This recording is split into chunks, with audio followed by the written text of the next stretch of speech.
At least 32 Palestinians were killed in a series of Israeli airstrikes across the Gaza Strip late Friday and midday Saturday, Palestinian sources said, with attacks targeting a police station, residential apartments and displacement tents. The strikes came as Israel said it was responding to a Hamas breach of the ceasefire, which Hamas rejected as false and misleading. Mahmoud Basal, spokesperson for the civil defense in Gaza, said that the deadliest single strike hit the Sheikh Radwan police center affiliated with the Hamas-run interior authorities in northern Gaza City, killing fallen people and wounding several others. Some injured are under critical condition. Basal noted that many police personnel were inside the facility when the center was attacked, leaving some people still missing under the rubble. According to sources, the victims included 4 detainees and 3 female police officers, adding that the strike caused extensive damage to the site and surrounding homes. Later, Israeli drones targeted a gathering of Palestinians in the Al-Nas neighborhood west of Gaza City with at least 1 missile, killing 3 people, according to Basal.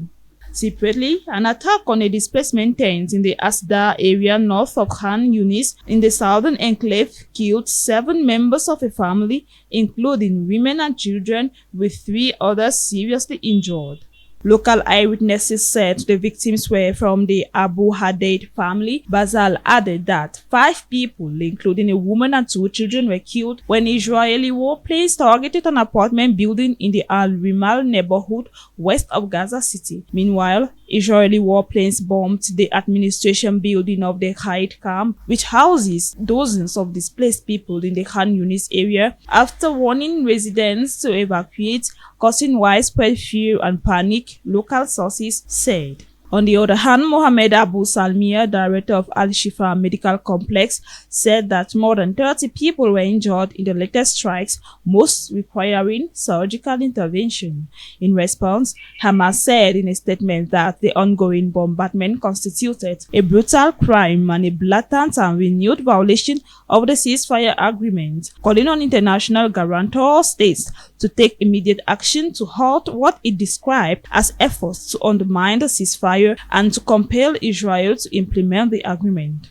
The Israel Defense Forces (IDF) said on January 31, 2026 that it conducted strikes across the Gaza Strip, targeting 4 commanders and additional militants, as well as a weapons storage facility, a weapons manufacturing site, and 2 launch sites belonging to Hamas in the central Gaza Strip. It said in a statement that the strikes were in response to an incident on Friday in which 8 militants were identified exiting a tunnel in eastern Rafah, an act it deemed a violation of the ceasefire.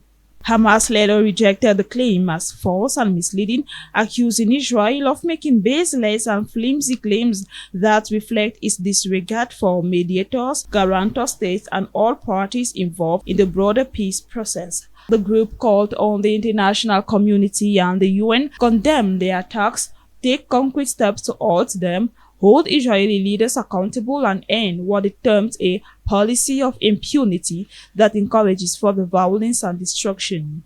A day earlier, the Israeli army announced the arrest of a senior commander in Hamas's Eastern Rafah battalion during an operation in Eastern Rafah.